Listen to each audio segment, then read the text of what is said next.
Welcome back to the Wanted Podcast. This is episode 3, and today we're going to be covering One Piece chapter 1094. So this chapter just starts off with the pacifista being used against the vice admirals, and then slowly we see a transition from Brits are dominating, our Straw Hats and Vegapunk dominating the match. Slowly the tides turn, and the pacifista, due to Saturn, switch back to the side of the world government. Key points of this chapter is, of course, Saturn and Luffy versus Kizaru, which we get to see a little bit more of. So, starting off, Luffy versus Kizaru. Very clear from the beginning that this was not supposed to be a very serious fight. They both are fighting for a specific reason, and one, Luffy is fighting to protect his friends, protect Vegapunk. Kizaru is fighting specifically because he just wants to get and go kill Vegapunk. He's not there to defeat Luffy. That's why he keeps zipping away every chance he gets. He keeps catching up. Kizaru, Luffy, if anything, if someone's going to lose, it's Kizaru. But it looks like nobody's losing or winning. I think this is just a draw. At least for now, it'll be a draw. Because in the chapter, they clash. Luffy makes a hit. He actually makes a hit. This wasn't Kizaru. When Kizaru says this is bad, that's not him saying, "Oh, wasting my time. I gotta go get to Vegapunk. This is bad." Or someone commenting on TikTok, "Oh, Kizaru, he's just saying this is bad because Saturn's here. He doesn't want Saturn to see him get punched." Yeah, no. Bro. Saying this is bad because he just got hit and he's not, used to taking hits like that. I'm sure Luffy's Gear 5 attack, Star Gun, which seems like to be the beginning of a new set of attacks. You got Star Gun. I'm sure we'll get Star Gatling. Like that, bro. It's the fact that Luffy landed a solid hit. And he is at least a bit worried that he's not going to get his job done. He's not fighting Luffy because he wants to fight and take down an emperor. He's fighting him because he's in his way of his job, which is to kill Vegapunk. Yeah, and that's one of the reasons why I don't like how people are power scaling, because it's a clear and cut fight that it's not very much taken seriously. And when the fact is, like, every chapter one person gets a bigger hit than the other, and then they're like, "Oh, well, he's winning now, oh, he's winning." But it seems to be a lot of people that are on the favor of the admirals over the Yonko. It does seem to be that way. But I still don't agree with the common saying that Admiral equals Yonko. That's just not true. Mm-hmm. I think the Yonko are a tiny bit stronger. And I'm sure there's a decent amount of strength between. If anything, they're just kind of barely same level. So you just a tiny bit stronger. Of course, this example, it's Whitebeard. Kainu was scared of an ill and Whitebeard. He popped up behind him. Regardless, I mean, it's Whitebeard. Yeah, he's the strongest man in the world. But he was still scared of a Yonko level pirate. And we know that someone like Akainu, I think Oda said, if he was the main character, he would have already found the One Piece. I think that was, yeah. I've heard that a lot, but he has a very OP Logia, and he's just a strong character, so it makes sense for him to. That's very strong, and still also be scared of a Yonko, regardless of who it is. Because at that point in time, pretty sure all the Yonko except for Shanks had been on Rox's crew, so they're all very similar, at least in skill. I would say Whitebeard slams Big Mom, and maybe Kaido just kind of high, mid diff. Okay. Yeah, I definitely agree with that statement. It doesn't really take that. It's I think the Yonko and admirals, they're pretty relative to each other, but it's just the Yonkos just have that factor to them that makes them a bit stronger. Yeah, absolutely. But going on into Saturn, when he popped up, he had that pentagram showing that he definitely isn't a good guy. if we haven't learned Yeah, that. it's definitely something that I think everyone could have expected. Like, there was maybe a chance the Gorosei weren't evil, but even from the beginning, bro, like, these dudes are fucking evil. If you couldn't tell, bro. Shadow government is definitely not gonna be good people. It's not very surprising.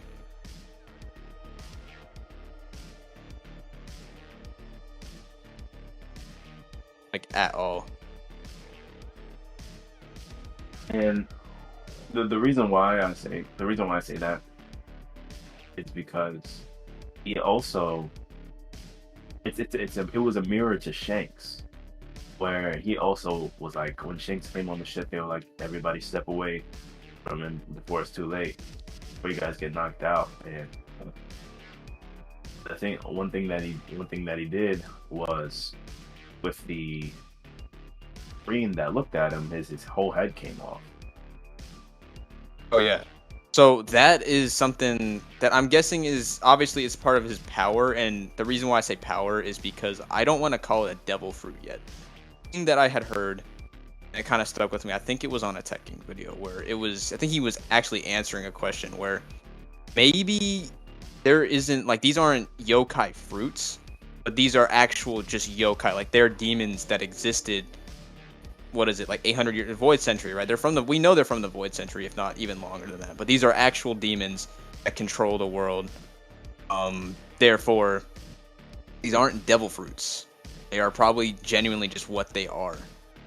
Not be surprised, because there is a direct translation from the chapter where we know Sabo, and he fights the He doesn't fight them, but he attacks the Gorosei. Direct Japanese translation, he says, "Not even I, Sabo, find hell at the top of the world." So we know we can obviously correlate hell with demons, satanic, demonic stuff. And he's saying that this is at the top of the world. So there seems to be somewhat of a theory that this is turning more to be a story of liberation, freeing people from eternal damnation and suffering because of the demons that rule the world. And that I've seen, I'm pretty sure Tekking said this, but that potentially nobody that has died onto heaven, and they all go straight to hell because of who is in charge of the world right now. So like every character that's died in the story to hell, regardless of anything, because of who's in charge of everything. Which I don't think that's a likely thing that's going on. It's interesting, and it's just the very fact that Sabo says we know that they're gonna have demonic powers. From what he saw, he immediately just thought demons from hell. So there's something there that we're gonna be seeing very soon in the coming chapters. If not, maybe later, because obviously it's gonna take a lot of time to reveal all the Gorosei. I don't think they're all gonna get revealed within 30 chapters, but it is interesting. That is a pretty scary topic, but I think that can be one of the endings of the One Piece, is to free people from those gates. It could be like another pocket dimension or whatever that they go to that is obviously being held by Ebe, and the One Piece would break that or something. And the thing about that is that also could open the door to like pulling a Naruto and having dead characters have a reason to come back, which I like. Oda can usually take those kind of tropes and make them work, like what we've seen. But yeah, it's doing something where we're freeing the souls that have been trapped by these demonic entities that control the world. Because again, I don't think this is gonna be a fruit thing. I think they are genuinely demons. If anything, demons. There's devil fruits. There could be a correlation between that, the demons ruling the world, and the devil fruits, being found scattered across the world. Maybe, maybe not, because obviously there are good quote unquote devil fruits like Luffy's. But I mean, we'll just have to see how what they take it, because as of right now, it is seeming to become a story. Always been a story of light versus dark, but like serious shit, fucking demons ruling world at the top of the government. And I mean, bro, like they're not even allowed to look at him if they're not a certain rank, or he has their head explode, bro. Like that Yeah, was, I only think, about reading that, I was genuinely shocked that that was like Oda doesn't usually do that stuff, but when he does, it's usually pretty shocking. I remember when Shaka got sniped. I thought that was pretty crazy to see in this world because Oda doesn't kill people very often unless they're fodder marine, which they usually just die. But you're not supposed to think about it that way. But it was just, it was very like, holy shit, this really is like we're getting into serious shit right now. yeah, this dude died by looking at him, and I think that is also probably like another form of Conqueror's hockey. I do think if it's not Conqueror's hockey, I mean it has something to do with his ability. I'm pretty sure. Maybe he has like his own hockey. Maybe like hockey of, there's the hockey of the Supreme King, which is usually just called Conqueror's hockey. But what if there's an actual name similar to that for the hockey of whoever's related to? I think it was like the 20 kings that were ruling the world before it was split. We already know Eam, because Eam's name is Nerona Eam, came from one of those families, the Nerona family, and is currently ruling the world. But we can easily assume that the Gorosei were people from that time that are worshipping Eam still. So they could have like specific abilities that belong to people of families before any time now. So they could have a version of what we assume is hockey that's could be something else. Makes them insanely powerful to be able to just blow someone's head off. Like I don't think. No, okay, I think he was looking at him when he did it. He sensed someone was looking at him and instantly blew their head off because he knew they weren't a rank to see him. Yeah, it's scary to think about, but I think obviously him getting stabbed by what's it called? Him getting stabbed by Bonnie may have some implications that maybe their durability isn't very strong. I want to say I genuinely think it's what you had told me, and I haven't seen anybody else say it, where he was able to necessarily just have the strength to pierce him, able to make such like a small section of his body weak and old, point where she'd be able to puncture it. So I don't think she, genuinely was very strong again. I'm not saying she's not strong, because I'm sure she is. I mean, she's made it this far in the story. But I do think there's something there to look at. In terms of, it's probably her devil fruit ability. We already saw her use a gun and use her devil fruit ability at the same time. So who's to say she couldn't use like a sword, that ability in there, attack this giant beast that she could easily just take a small section of and make very weak and very old.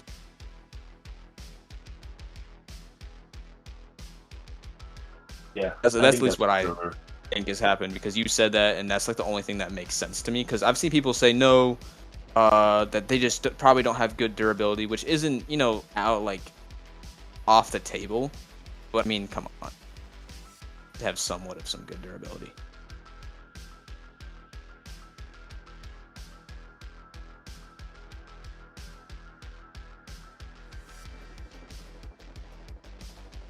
I think with this, I think with having the girl say in the story now, it could lead this, like especially in this arc right now. I think obviously Luffy and his crew are going to escape, and that's inevitable. Oh yeah, I think they have to. And if not, like even if they don't, it's not going to be a situation where we get a time skip again, like a lot of people think it's going to happen. Like, oh, it's just paralleling Sabaody. Kizaru shows up and then we get a time skip. Yeah, because the thing is, he has to beat Kizaru to prove that he's not just the same pirates anymore. And they can't run from their problems anymore. Like, they're a Yonko crew. They have that responsibility.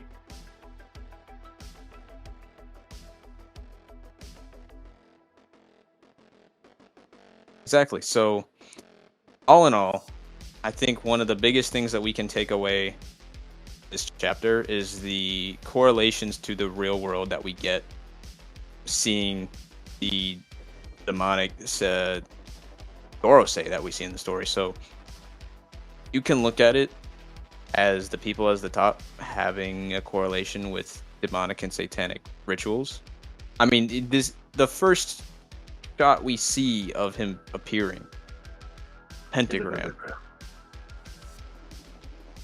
So there's something there. I mean, of all powers to give to an elite person that rules the world secretly, Oda gave him a demonic ability, or yokai, whatever. But it's just the fact that he appeared on a pentagram, and then you look at the real world, you look at all these celebrities and a lot of these higher ups, like the Bohemian Grove situation where it was a lot of celebrities, famous people, high-ranking government officials, elite powers would go to this ritual and worship the little owl god, having a little ritual.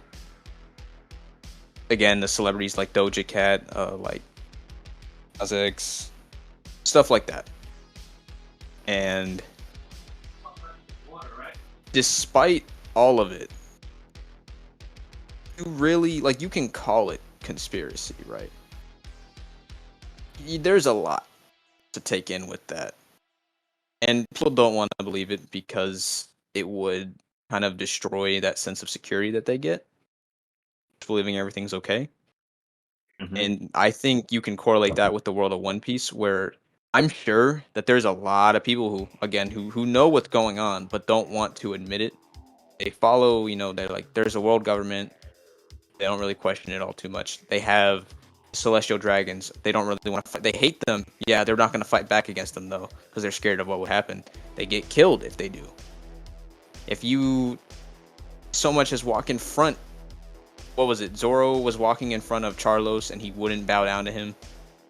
They kill him for that. Mm-hmm. Yeah. Luffy really, got shit going when he just punched Charlos. That's the reason Kizaru, a whole admiral, showed up. Because he punched one random fodder celestial dragon. Yeah, that's so. It's pretty crazy to think about. Like, damn, these motherfuckers. Why are they so protected? Why? Exactly, and we even see the biggest example of them all, right? That just shows. This has even been stuff that's happened in recent situations. Is we see Abo goes, sees, he attacks them because he knows this is some evil shit, so he fireball. Whether or not that was to attack or to escape and save Cobra, which he ended up not being able to do, we don't know. But he sees them instantly, boom, blamed for killing Cobra. He's a wanted man. Oh, he's the Flame Emperor. Now he's a super wanted guy because they think he killed a good king. Nice man, he just killed him. No reason. A false claim put on Sabo, the guy who just saw the demonic entities ruling the world. No one else knows about other than, the revolutionaries and other people, but still. There is a lot to go with that, and you see that often in the real world. Know something, they're gonna pull up any kind of allegation that they can get them to quote unquote, end themselves, whatever it is, right? You see that in the real world, and we see that in One Piece, a very direct correlation. A lot of government cover-ups, a lot of the media covers it up. Again, this shit happens in both worlds. It's just like our own in most of the things that happen with our government. The constant between God and the devil, God and Satan, which we can, assume demons and shit exist in the One Piece world, because demons and Jesus and hell and all that. Demons and hell and Satan and all that implies the existence of God and Jesus in the One Piece world. We know that they have to exist world, because why else would Mihawk have a crucifix necklace, a cross? Why else would he have that, like an established thing in the One Piece world? There's no other reason. You could say just character design. Oh, that's not how Oda operates. Yeah, there's a lot of religious implications, especially like Zoro hanging on the cross. You know, like you said with Mihawk. And if you really want to say that he doesn't, in the One Piece world, like, God doesn't exist, and there's no Jesus. I mean, I'm pretty sure we've heard them say "Oh my God" a lot in the One Piece world. Whatever it is they're talking about, of course. But Luffy is playing a similar role to what Jesus would have, in a sense that he's here. He's the warrior of liberation. I don't think that the god fruits themselves means the existence of gods in the One Piece world. I think they are just named after the idea that God. Other than this is a possibility. We don't know if that's true or not, because if anything, the sun god Nika could have just been any guy who, just had the power, right? Whatever you want to say it is. I mean, I'm sure it is going to end up just being that there were many, many years ago these insanely powerful human beings that had these powers and were super, crazy with all this stuff. We know all this shit. Even the many natural things of the One Piece world comes from devil fruit powers. But still, the very fact that this is now a story of a god of liberation, and these powerful figures fighting demonic, satanic, these demons, these yokai, whatever it is very interesting, because you could always have argued that that's what it was about. It was about freeing the people, ruler. You're now freeing the people from a demonic, satanic, evil ruler, from what we're seeing.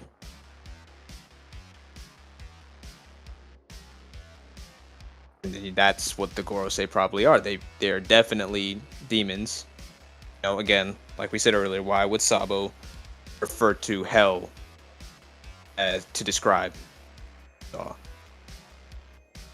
It's a false reality. That's what it is. They're demons in basically wolves in sheep's clothing. They're demons in God's clothing. That's what they want. They want people to think it's the Holy Land of Mary Joie. They want people to think it's all this. When in reality, hell is up there. They have slaves. They have, unspeakable things that was done to Boa and her sisters and all the people up there. And, they have human trafficking and all this stuff going up there. And it gives off... Exactly. That's also a good example. Like, when you look at just the surroundings, it looks very holy. It looks very clean. But behind the scenes, where, that's why it's like, I think Eam is basically the Antichrist. I think that's definitely a good correlation to make. And even saying that now, I'm realizing, like, Luffy's biggest traits is that as long as you have not committed such an unforgivable, evil act, like, just nothing could ever make it better, he will forgive whoever it is. He even forgives people that did terrible shit. He'll forgive them. Because, bro, like, if you really think about it, Robin was on some fucking shit, dude. She was killing people, bro. She still kills people, bro. But he clearly, like, doesn't see that part of her. He's forgiven her for even when she betrayed them, despite, she did it for a reason, but forgave her and wanted to save her. Loves his crew, regardless of their past. And then a character like Arlong, right? I could see him being at Mary Joie, because we know one of the arcs is going to be the raid on Mary Joie. So I see Arlong sent back there to be a slave again, because that's how they treat fishmen in this world. Back there, and when they're raiding Mary Joie and he's freed, it's like he'd be freed by Luffy. Will forgive Arlong for everything, meaning that there is a greater evil in this world that should be fought back against. Arlong and Luffy will join hands in battle and fight the Celestial Dragons. Whether or not Arlong ends up dying, I could see him dying at that point too. Luffy forgives him, and he serves a greater purpose to help the world rather than be angry at the humans. Because his whole notion of being angry at humans stems from the Celestial Dragons, right? They instilled that belief. Very similar to our own world. A lot of it was just government and very rich people that made it seem that African Americans were these terrible. They instilled these beliefs. And in turn, it makes people hate each other. The story is about uniting people. So when Luffy shows Arlong, humans are not bad. And it's that it's bad people that corrupt other humans. They'll join in battle. They'll fight. He will kill Arlong. Because I don't think his story is done. We know he was a slave on Mary Joie. Really know, like, he could have been sent to Impel Down, but I'm sure he got sent back there to be a slave again, just to prove a point to him. It's just how I see it going. This is a story about liberation and freedom and uniting the people. And that's not what the government wants in our world. It's not what the government wants in the One Piece world. Because imagine if everyone stormed Joie. If they all fought back against Eam. I mean, Eam, they would all be forced to reveal themselves. Eam is most likely the yokai Umibozo. Or Bozu. I'm not sure if I said that right.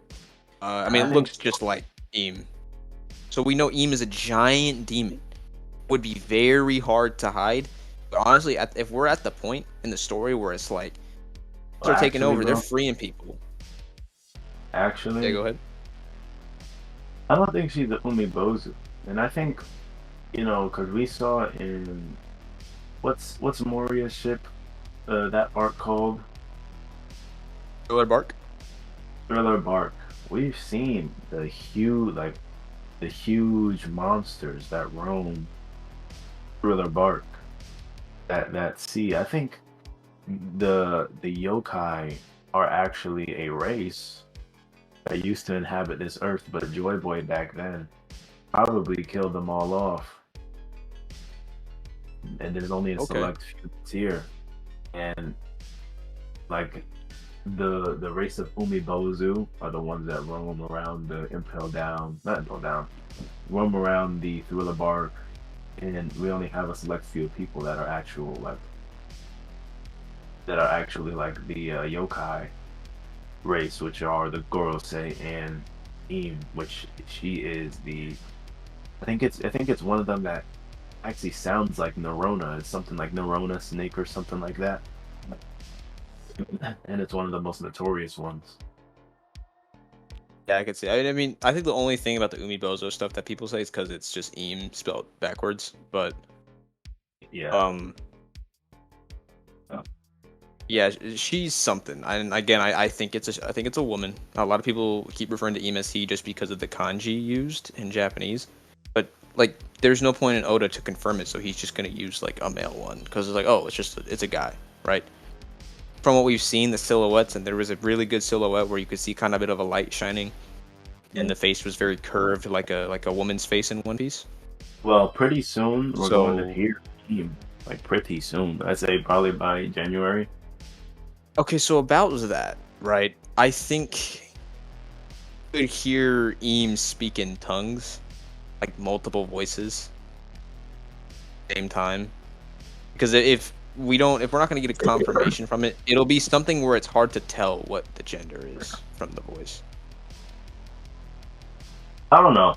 I truly think, hopefully by then, manga readers are going to get a confirmation that it's probably a boy or a girl. But I think even if at that, Oda's just going to be like, all right, just reveal that it's a girl in the anime. And then we know that it's like, okay, it's probably a queen. I mean, it's stuff like I think in the manga, like stuff like Zoro's Conqueror's Haki wasn't directly stated. I mean, you could assume that he had it, but I don't think it was actually stated. But the thing about it is, it could work to speak in tongues, but it's like you can tell that if when a woman is talking rather than a dude, especially in Japanese. Yeah. I mean, it just depends on how they want to go about revealing it. I think it'll make no sense just for the story, like how it, just for the story that Eve would be a woman, because it would like have reflections and tie-ins on Adam and Eve and their story. Like maybe Joy Boy was sort of like Adam and Eve, where they were tempted by the devil or whatever, or Eve was the devil, and you know every good in the world needs bad, and they were just living in harmony. I think the Antichrist works better because the devil, maybe that could be another entity in the world, maybe just But I not mean, present. But Eve the reason why I would say that is be because Eam came from an established family.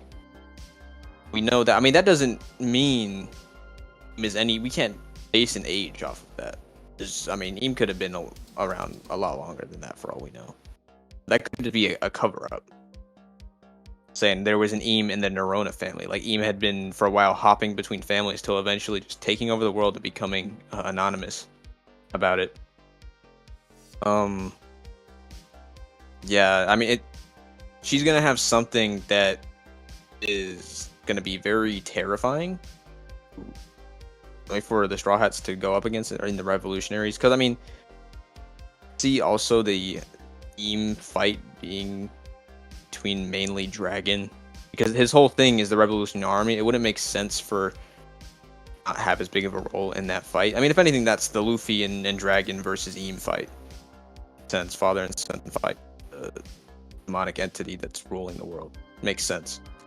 But yeah, she's gonna have something terrifying, bro. I mean, we already saw. I'm just gonna go with it and say that it was Eam who swallowed fireball.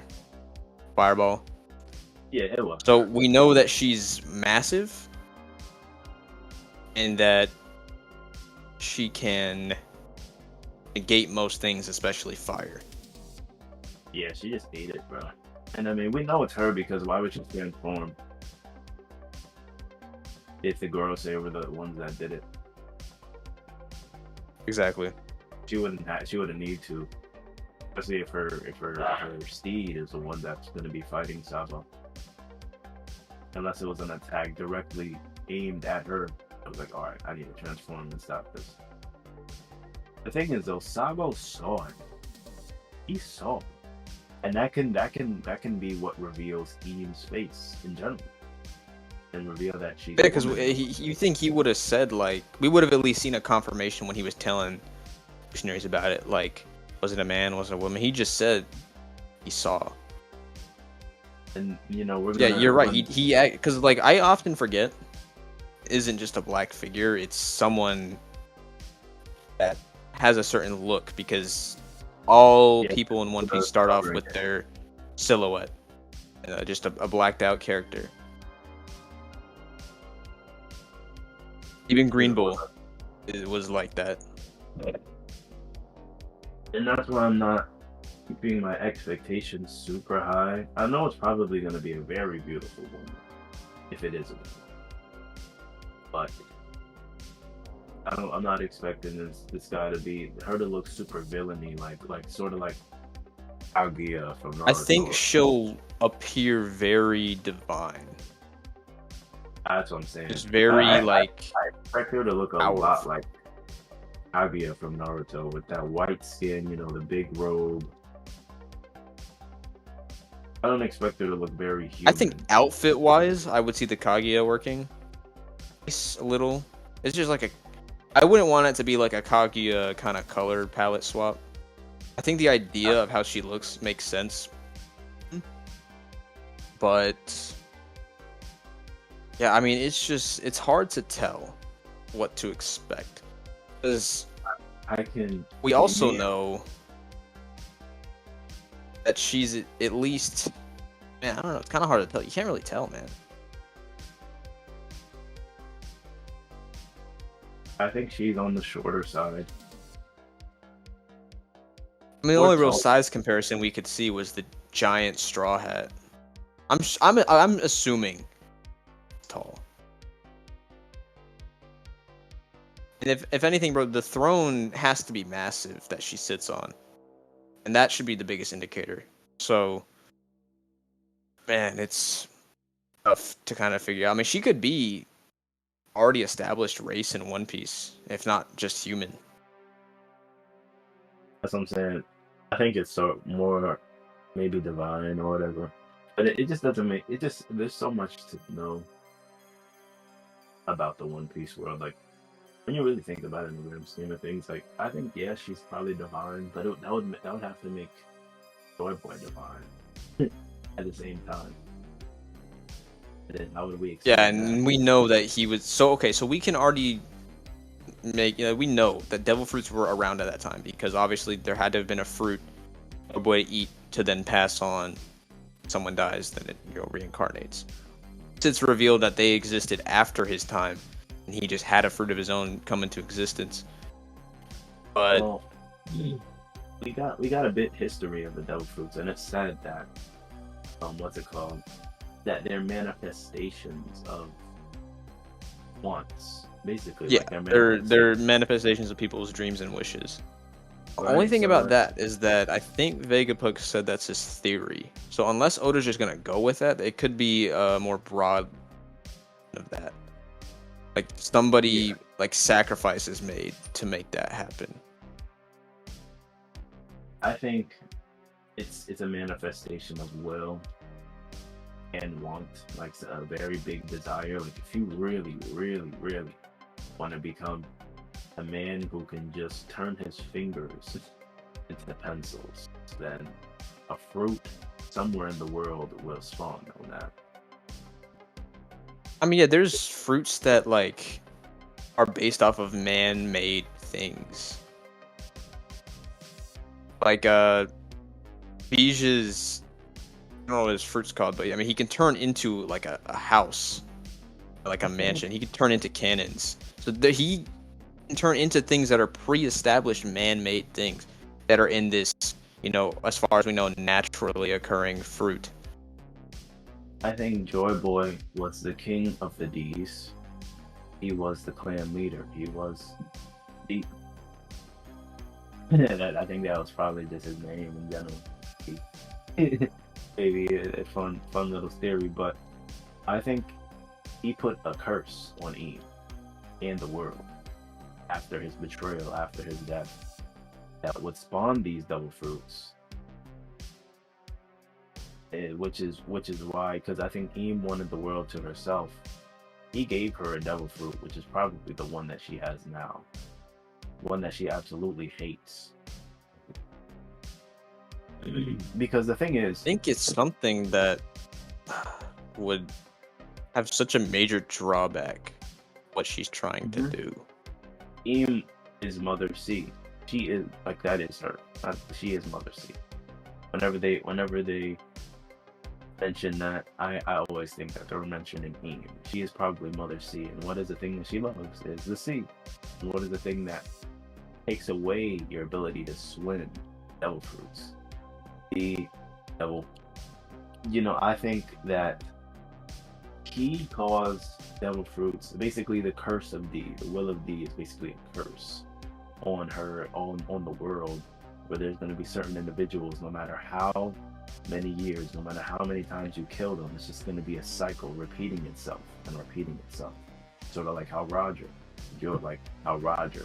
Odin, all these people all have the same traits. They're just a new. They're Would you always say going to the be. Will of D, or just like there was always gonna be someone that could be a Joy Boy that she'll never escape? Yeah, it's sort of like both of that. The will of D is always a will that's going to be passed back, and that's Joy Boy's will. But it's going to be passed into multiple people, and one of those people Yeah, and then potential to be a Joy Boy. And Eam is never gonna know because there's just so many D's in this world, so she can't just kill them all. because a new one is just gonna keep coming and keep coming. That's why it's prophesied that, down the line, another one will spawn inevitably. And the only one that's tricky is of course Blackbeard, and Rox, which I think Rox was probably a good guy. I think he was as evil as they're making him seem to be. Well, yeah, I I mean, think who's he the had one his telling us? reasons. Who's Exactly, the it's the one? government that says that Rox is evil. And the thing about Kaido is Kaido, he is an evil person, but I can tell he has respect for Luffy now, especially that he's a warrior. Kaido was a person who has a fighting spirit, and Kaido used to be a good person. If you look at the stuff that he did, he was pretty neutral. He wasn't like evil Kaido, like that he is now. So I do believe that there was somebody like Luffy in that crew that banded them all together. Although they always fought like Zoro and Sanji, they were Yeah. all pretty close. That's why Kaido is very close with Big Mom. But the world government saw that. I think that I think that Rox probably was a Joy Boy candidate, not like Joy Boy himself, but it would be a very crazy twist if Rox had the gum fruit or something similar like Blackbeard's fruit. I mean, see, because like the only thing about the gum fruit that like a lot of people get wrong is when the girl said that it hadn't been awakened in 100 years, they assume that means nobody had it 100 years. But you could say Rox had it, he just didn't awaken it because he wasn't the right one. And that would I know this might be a bit of a stretch, no pun intended, but that would explain why there was such a heavy burden to the point where they would team up with a pirate to kill him. Yeah. And he didn't even want to be king of the pirates. He didn't want anything. He wanted to be the king of the world, which that would directly affect him. Now, I don't think he is. I think that theory may be a stretch, but I'm 100% sure when we see a flashback of Rox, he's not gonna be like a Kaido or evil man or anything forcing these people. He's gonna be one that saves. Yeah, I think so. I think he was fighting for something that at least Roger didn't understand, viewed as wrong, and that's why they're fighting. Shanks is Rock's son. He found Shanks at God Valley. Yeah, we know. We know that. Like he was so willing, regardless. Maybe he didn't know. And let's say that it is son. Shanks is Rock's son, and he even didn't know. He was just so willing to take this child in and raise them. Roger. Now, a lot of people, there's a lot of still theories with the Figureland family. Maybe. I think it's weird for us to just randomly get Shanks. Oh yeah, this is Shanks' family. Like I feel like that's a little too random. We need to get more information. I mean, there's a what do you call it? There's no way to really tell if he's related to the Figurelands or like the Figureland family unless we see them have red hair. It is such a crazy world that One Piece is. It is. It's like the very much worst case scenario world. Yes, and it's like, so my theory for Joy Boy, I think this is probably my solid theory on what it is, what Eve is. I pictured her looking like very inhuman in a sense, but beautiful in a sense. She doesn't have human features other than like arms and legs, but she just has like some, I don't know, it's like a mixture. It's very divine, but you can tell that she is a human. And I think one of the reasons why the Void Century even happened is because obviously they rebelled It was a part of the 5 kingdoms, 5 families. Joy Boy probably was an actual god at the time, and they found out one of his weaknesses was that he was just so compassionate. They used that against him. with ancient technology that the 5 families created. They killed off all the other families because those people supported Joy Boy. Only the people that didn't survive, which are the Gorosei, part of the nations.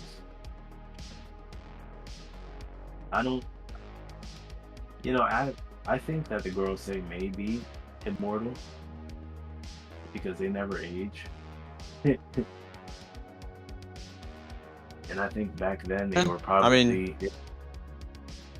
probably there to witness. The thing is that actually has credibility now. This arc, because when Saturn saw Joy Boy, he said Nika, implying that he knows what that is. And he said it in a yeah, he kind of just said like Nika, like he was also shocked to see him. There was like a little exclamation mark at the end. Nika. So yeah, I mean he could know maybe a Nika and also Joy Boy at the same time from people. I think Sun God Nika is Joy Boy. It's the original Joy Boy back then. He was just a very fun, compassionate man. And I think Luffy very much resembles his look in general. He looks a lot like him. Especially the skinny, lengthy. I think he was probably a skinny, lengthy giant, maybe. Or probably wasn't even a giant. I think he was just a normal-sized man. But I think he often went giant form, though. Like I said, yeah, like I said, his favorite thing, his favorite power was rubber. He just loved to stretch. He loved to make fun, have fun. And he just loved to just make everybody laugh in general. So it's like he would probably always inflate his body and have people carry people on him, carry kids on him. Just very, very nice, fun person. And then you see in the silhouette, he doesn't look like a giant at all. He does look like Gear 5 Luffy and the original Sun God Nika. But no, I don't looks like a Luffy. I don't like the theory that, Eam is a kid or whatever. I've never heard that one. Yeah, they say that she's a child. No. I would not like that. I don't think it even works. I do think that, he had a lot of influence, and they obviously destroyed everything, every trace that he existed in the world for a certain reason. We don't know what that reason is yet. It might be for a specific reason. It might be for something that we didn't even expect. Like, there's so much to the story of One Piece. We just don't know. Yeah. I mean, as far as we know, this is like the way the story's going now is how it's probably gonna end. Just a warrior liberation fighting against this evil force that, most likely taking out anybody who possibly could have opposed her for hundreds and hundreds of years after taking out the original. And yeah, he probably cursed them all. There's always going to be someone that you're going to have to worry about. That doesn't necessarily mean that this is going to always be someone that's going to be Joy Boy or who's going to carry wishes. But it's just going to be someone that Eam has to worry about. And Blackbeard is still someone that she has to worry about. He might have the will of D, but he still also wants power. He also cursed her with taking away her ability to swim or control her natural power, which is probably water. But she is Mother Sea. She is the mother of sea. So probably can't control it like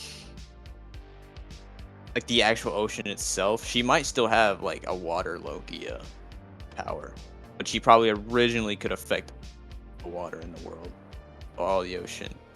Because if you think about it, like if Eam, Mother Ocean, could take out these cities without the need of the Mother Flame, she needs it for a reason. She can't do it herself anymore. Yeah. Yeah, I mean, I think that's it, bro. I think that's all we can really get out of this chapter, man. You know. Yeah. We have a whole bunch, man. And I hope finally reveal it in the manga. Like Sabo shows what she looks like. I think that'll be a good way to introduce it. To finally unveil the black shade on her, just be like Sabo was like, what they were like, what did you see? Who did you see? Right back in the flashback talking to the dragon, and it's like, well, I have to reveal that it's a boy or a girl by the time it in the anime comes. I think through. it will probably be Sabo describing her, and then the chapter will end with like a panel of Eam, even if it's just half her face, and then that's it. It'll be like break next week. That's what's gonna happen, bro. It gets slightly revealed, then we're gonna get a break. I'm excited for it. Because it's just like Sabo is there. That's how you know what's gonna happen, bro. The thing is, though, I think they're going to reveal maybe all the Gorosei's powers by then, but I don't think so. We already know this one is a yokai, but I mean, yeah, because revealing how Eam looks doesn't really affect the Goroseis, their introduction of their powers, because we already know how they look. See what power they have, and they don't have to reveal Eam's power yet either. I think they're just gonna show that he has a face, but it's probably gonna be a face that looks familiar, very familiar. Yeah. I'm excited, and if it is a guy, I just hope that it goes. I don't know how it's gonna go then, because we're basing all this off that she's a girl, and it would make sense because Adam and Eve. All this crazy shit going on. Yeah, we have so much to unveil. Yeah, and then Mother C. But it makes sense. The ancient history just has so much crazy shit going on in it. Because it's like, one, they were probably more advanced at the One Piece are now. And two, they have so much crazy shit. Like, how the fuck is Zunisha able to just grow to a massive size and walk the earth for thousands of years? Yeah, we know all this stuff is because of devil fruits, and it's likely because of Joy Boy's fruit, whatever power he had. So that's what it is, bro. It's just the secrets are gonna have to be revealed. He punished her and made her immortal somehow. He had to be pretty godly, and I think that is the curse of the world. After he died, he exposed all of his will, everything. I think he created just like devil fruits in general. Like, if people want it, they're going to get it, basically. But eating it will take away power from Eam, which is people that are attracted to the sea. That's why she created Sea Prism Stone and all this to prevent devil fruit users, and it doesn't work or whatever. I don't know. It's a lot of shit. Yeah. But overall, man, yeah, I think that's pretty accurate, if anything.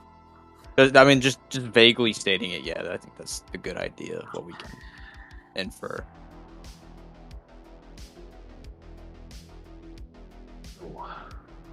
But it looks like we hit our runtime goal. Yeah, it looks like we did. I think that was a good episode, just a good, quick, simple one topic. Discussing Eam, the Gorosei, real world connections. Maybe we should start timing it a lot more. Yeah, I think if we time it, we'll be a lot more consistent with the timing. Having minimum hour-long videos. But that was a good episode, so we'll see y'all next time. Yeah.